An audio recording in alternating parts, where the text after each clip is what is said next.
各位觀眾朋友大家好，今日要同大家拆解一單震撼全港，甚至連海外娛圈都直擊關注嘅終極大瓜。尋晚公館體育館本來係謝霆鋒籌備咗大半年、萬眾矚目嘅演唱會尾場，萬人合唱《活着 Viva》嘅激昂旋律仲喺館內回盪緊，全場萬幾支熒光棒組成嘅星海跟住節奏輕輕搖曳。舞台上面嘅謝霆鋒手拎住麥克風，額頭布滿細密嘅汗珠，嘴角雖然掛住平時最招牌、最冷酷嘅弧度，但係如果仔細睇，佢眼神裏面其實藏住一絲難以察覺嘅慌亂。佢點都估唔到，呢場本來應該係佢封王歸來、寫下高光時刻嘅演唱會，竟然會變成自己人生中最恥辱嘅公開審判場，變成前妻張柏芝逆轉勝嘅大舞台，更變成王菲體面盡失嘅情感墳墓。成件事嘅爆發點發生喺夜晚9點17分，當時謝霆鋒啱啱唱完最後一首安可曲，因為愛所以愛，正準備向全場萬幾名粉絲鞠躬告別。突然之間，一個高大挺拔嘅少年身影從舞台右側嘅通道起步急衝而出。呢個少年嘅動作快到好似一道閃電，當場嘅保安人員根本完全反應唔過來，只能夠眼睜睜睇住佢直接衝到謝霆鋒面前，一下奪走咗佢手上嘅無線麥克風。舞台嘅強力射燈喺呢一瞬間全部聚焦喺呢位少年身上，全場過萬名觀眾同時屏住呼吸。大家定睛一睇，呢張臉嘅眉眼之間同謝霆鋒擁有驚人嘅相似度，高挺嘅鼻梁、倔強嘅嘴角，連眼神裏面嗰種冷漠同銳利，都同後生仔時代嘅謝霆鋒一模一樣。熟悉謝家嘅人一眼就認得出，佢就係謝霆鋒同張柏芝嘅大仔謝震軒，英文名叫做盧卡斯。依家嘅盧卡斯已經唔再係當年生日跟喺張柏芝身邊氣生生嘅小寶寶，年滿18歲嘅佢，身高已經差唔多追到爹地謝霆鋒，身形非常挺拔。佢因為剛才激烈奔跑，胸口仲劇烈起伏緊，但係佢依然保持住挺直嘅腰桿，眼神冰冷到完全無一絲溫度，成個人顯得極之冷靜。佢舉起麥克風，連望都無望身邊嘅謝霆鋒一眼，目光反而直勾勾咁投向貴賓包廂嘅方向。跟住下來，佢用一種極度清冷但字字誅心嘅聲音，對住貴賓包廂，亦都係對住全場過萬名觀眾緩緩開口。佢話：王菲阿姨，我勸你盡早離開我爸爸。呢一句話簡直好似一顆巨型冰雹，狠狠彈車落體育館嘅每一個角落，瞬間打破咗原本溫馨感人嘅現場氣氛。台下萬名觀眾同時倒吸一口涼氣，現場即刻陷入一片極大嘅騷動，無數電話嘅閃光燈紛紛亮起，好似成千上萬隻雙眼彈，死死盯住貴賓包廂，同時亦盯住舞台上成個人僵硬晒嘅謝霆鋒。盧卡斯完全冇停落嚟，佢微微抬頭，眼神中嘅冷漠開始多咗一絲怨恨。佢一字一嘴，清晰嘅聲音透過現場頂級音響穿透出嚟，砸喺每個人嘅心坎上。佢繼續質問：你以為你真係可以困住佢咩？你以為佢真係愛你？不可能嘅，我爸爸不可能同你過一世，因為佢嘅家從來都係我二弟昆達斯、三弟馬爾克斯同埋我媽咪張柏芝。你永遠都只係一個外人，一個多餘嘅外人。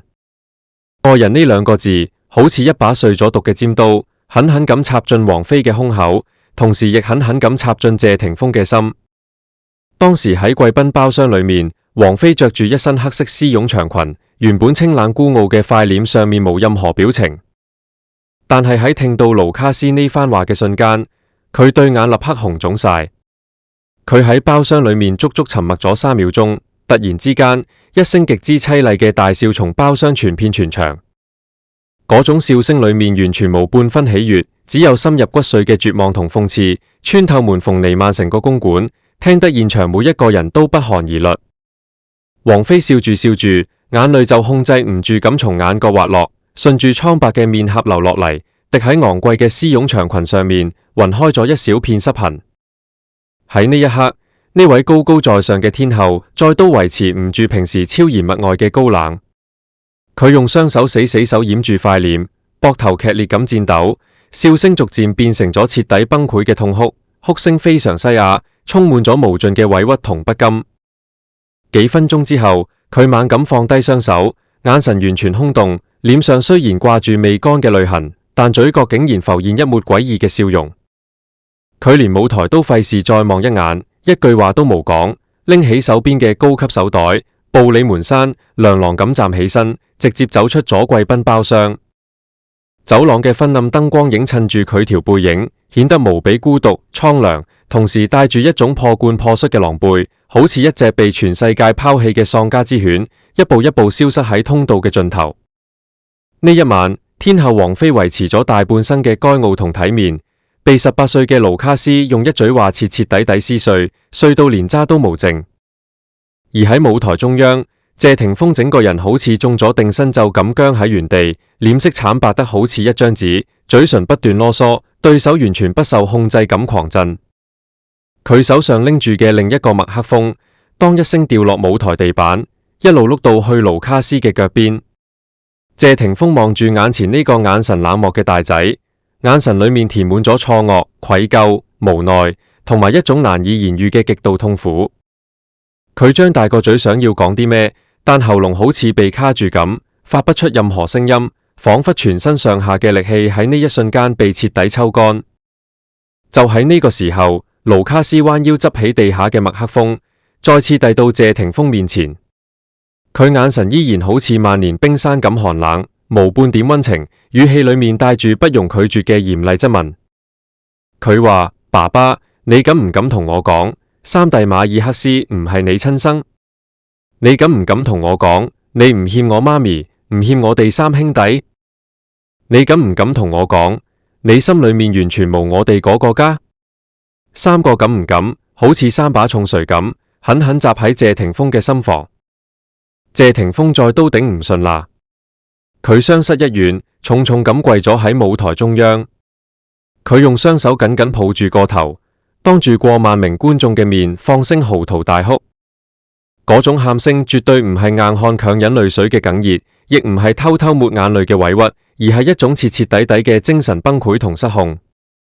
佢喊到鼻涕眼淚糊滿成塊臉，成個膊頭劇烈抽搐，嗰種撕心裂肺嘅哭聲透過現場嘅音響喇叭，震撼住成個體育館，令在場每一個人都睇到心碎。謝霆鋒一邊瘋狂大哭，一邊不停重複住三個字：對唔住，對唔住。佢嘅聲線嘶啞到好似被砂紙磨過咁。佢對住麥克風大喊：柏芝，對唔住；盧卡斯、昆達斯、馬爾克斯，對唔住。我錯咗，我真係錯咗。我想回家，我想返去你哋身邊。我同張柏芝嘅家，我同張柏芝嘅家。呢番話好似一顆威力無比嘅情感核彈，喺公館裏面徹底爆炸，亦都喺全港全網掀起咗海嘯般嘅網絡風暴。萬名觀眾瞬間沸騰，驚呼聲、議論聲、嘆息聲交織埋一齊。謝霆鋒下跪痛哭求原諒，盧卡斯一嘴話重擊王妃，張柏芝隱藏咗15年嘅秘密。呢三個重磅話題喺短短半個鐘之內，直接衝上香港所有主流媒體嘅頭版頭條，霸佔晒各大社交平台嘅二手榜首，甚至連海外嘅娛樂媒體都喺度瘋狂轉載報道呢場公館修羅場。而喺呢個時候，公館後台嘅通道口，張柏芝正用雙手懷抱住一個大約7歲嘅小男孩。呢個男仔就係被外界傳得沸沸揚揚、生父成迷嘅三胎仔馬爾克斯。張柏芝當時着住一身簡潔嘅白色連衣裙，靜靜咁企喺後台暗角。佢塊臉上面無太多激動嘅表情，只有眼神深處藏住一絲釋然，同埋淡淡嘅濕潤。佢輕輕撫摸住馬爾克斯嘅小腦袋，目光透過通道嘅縫隙，望住舞台上跪地痛哭嘅謝霆鋒，嘴角微微勾起一抹淺淺嘅笑容。嗰個笑容裏面包含咗太多複雜嘅情緒，有解氣，有心痛，但更多嘅係一種終於等到呢一日嘅徹底釋然。15年嘅隱忍，15年嘅委屈，15年嘅血淚，加上15年精心布局嘅反擊，喺呢一晚終於得到咗應有嘅回報。張柏芝呢個被情傷折磨、被外界質疑同嘲笑咗15年嘅女人，終於憑藉自己嘅堅強同埋3個仔嘅愛逆轉乾坤，成為呢場漫長家庭戰爭嘅最後贏家。相反，王菲呢位一直高高在上、超然物外嘅傳奇天后，就徹徹底底輸晒，輸咗愛情，輸咗體面，更輸咗一生嘅驕傲。但係呢場轟動全港嘅血脈大戰，真係咁就畫上句號咩？謝霆鋒嘅下跪懺悔，到底是真心悔改定係另有目的？王菲嘅崩潰離場，是徹底認輸定係早已留好後路？張柏芝拼死贏得一切嘅背後，又藏住怎樣無法說出口嘅驚天秘密？要睇得明尋晚公館嘅終極修羅場，要理解盧卡斯嘅滔天憤怒，要明白謝霆鋒嘅愧疚同王菲嘅絕望，我哋就必須將時間撥返去15年前嗰場動盪全港嘅離婚案講起。2011年，謝霆鋒同張柏芝正式對外宣布離婚，結束咗短短5年嘅婚姻。當時官方對外嘅官方講法係性格不合，無法繼續共同生活。但係所有圈內嘅知情人士都心知肚明，佢哋婚姻嘅裂痕，早喺多年前嘅艷照門事件就已經深深種下。只不過當時兩個人為咗2個年幼嘅仔盧卡斯同昆達斯，為咗各自嘅演藝明星同埋謝家龐大嘅家族榮譽，一直喺度苦苦支撐，直到最後互相折磨到再都忍受唔到，先至無奈走向破裂。根據當年謝家一位匿名保姆向傳媒爆料，謝家一向非常傳統，對家族明星睇得比條命仲重要。當年艷照門事件爆發之後，四哥謝賢喺屋企大發雷霆，當場砸爛咗一套珍藏咗幾十年嘅極品紫砂壺。佢坐喺梳化上，足足鬧咗3個鐘頭混賬，對張柏芝充滿咗極大嘅不滿同埋斥責。謝霆鋒當時夾喺中間，一邊係自己嘅親生老豆，一邊係自己嘅老婆，可謂左右為難。但係到最後，佢選擇咗聽老豆話，對張柏芝嘅態度變得一日比一日冷漠。面對夫家嘅嚴厲斥責，面對外界鋪天蓋地嘅流言蜚語，再加上老公謝霆鋒嘅冷漠同疏離，張柏芝當時無行出嚟辯解，無同任何人爭吵，甚至無向傳媒抱怨過一句。佢骨子裏面嗰種與生俱來嘅驕傲，絕對唔允許自己向任何人低頭，更唔允許自己喺年幼嘅仔女面前展示出任何脆弱。佢只係默默咁收拾好自己嘅所有行李，主動宣布放棄謝家1分錢嘅贍養費，全身上下只提出咗一個唯一嘅要求，就係要攞到盧卡斯同昆達斯2個仔嘅撫養權。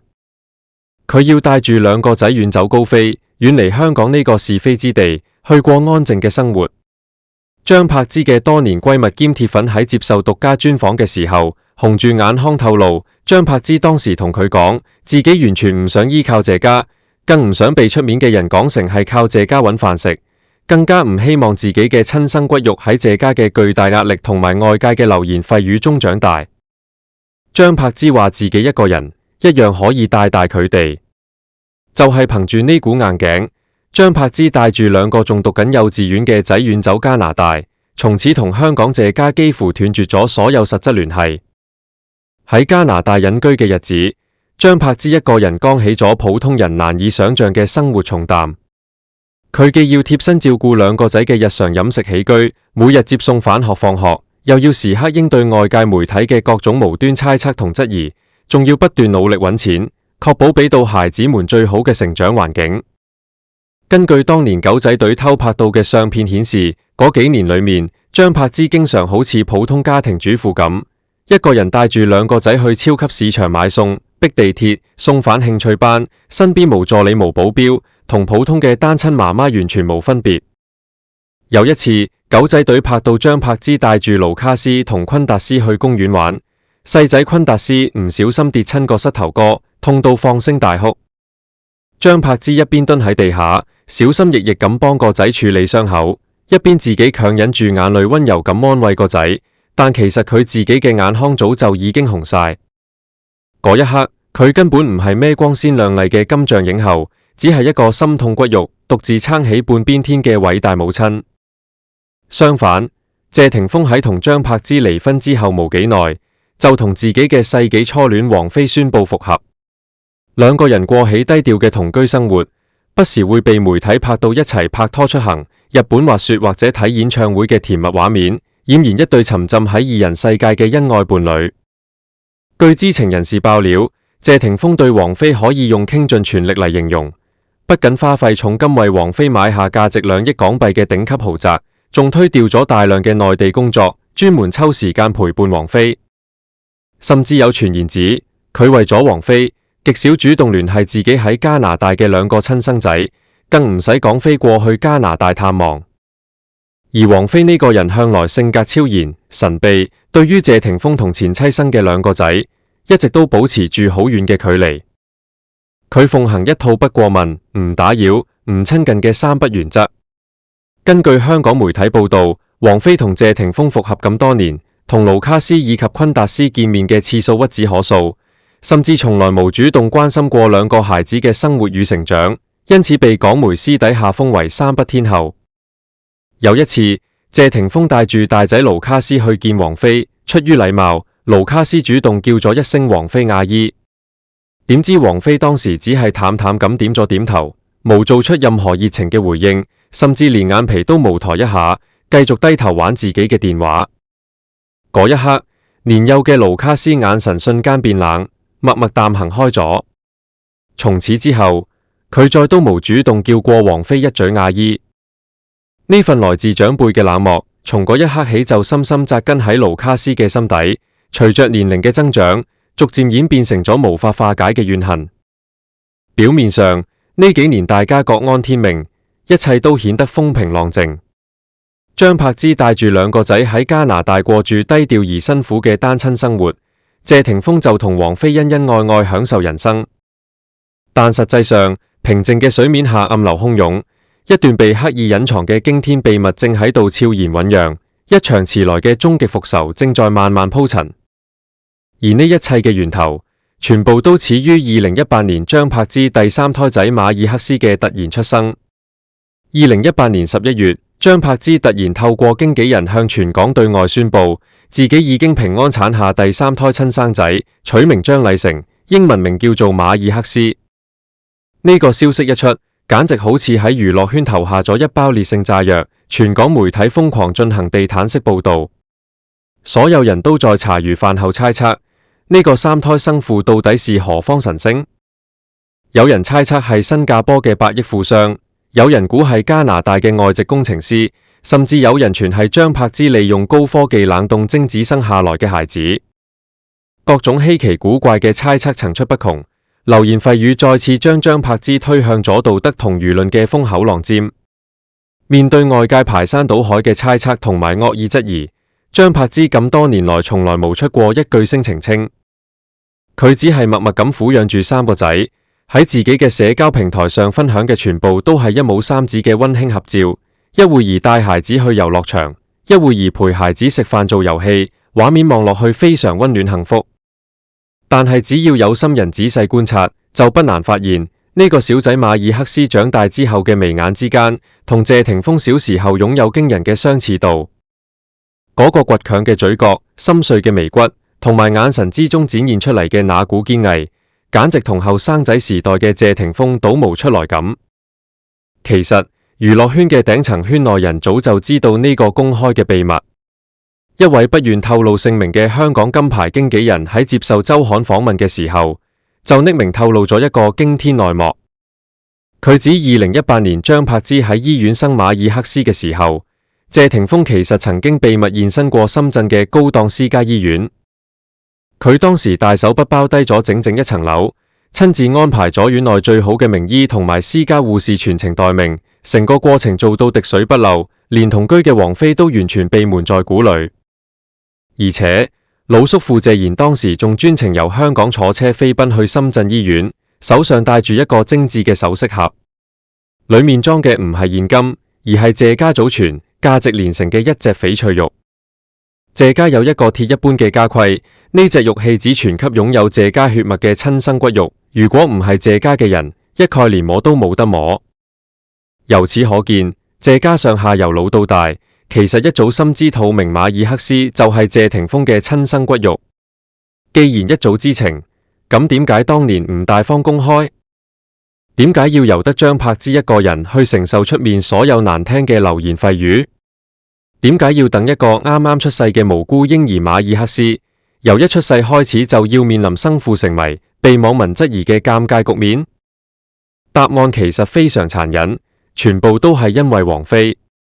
根據謝家以前嘅保姆爆料，當年王菲透過特殊渠道得知張柏芝懷孕嘅消息之後，感到極之憤怒，曾經同謝霆鋒爆發咗一場長達整整3個月嘅世紀冷戰。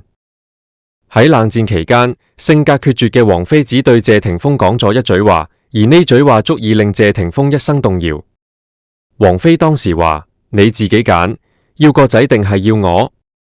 一邊係自己剛剛出世、血脈相連嘅親生骨肉，另一邊係自己苦戀多年、視若神明嘅心愛女人。謝霆鋒頓時陷入咗人生最痛苦嘅兩難境地。可惜佢骨子裏面嗰種面對大事時嘅懦弱同自私，令佢最終選擇咗後者。佢選擇咗王菲，毅然放棄咗自己嘅第3個仔，放棄咗張柏芝，亦放棄咗一份身為人父應有嘅擔當同責任。謝霆鋒私底下落去揾張柏芝，近乎卑躬屈膝咁苦苦哀求前妻，求佢一定要保守呢個秘密，千萬唔好對外透露馬爾克斯嘅生父係自己。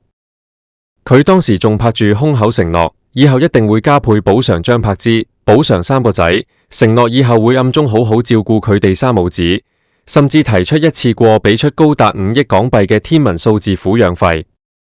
張柏芝望住眼前呢個自己曾經深愛過、為佢生兒育女嘅男人，望住佢依家為咗另一個女人喺自己面前卑微哀求嘅死樣子，再諗到自己身邊2個仲未成年嘅大仔，心腸一軟。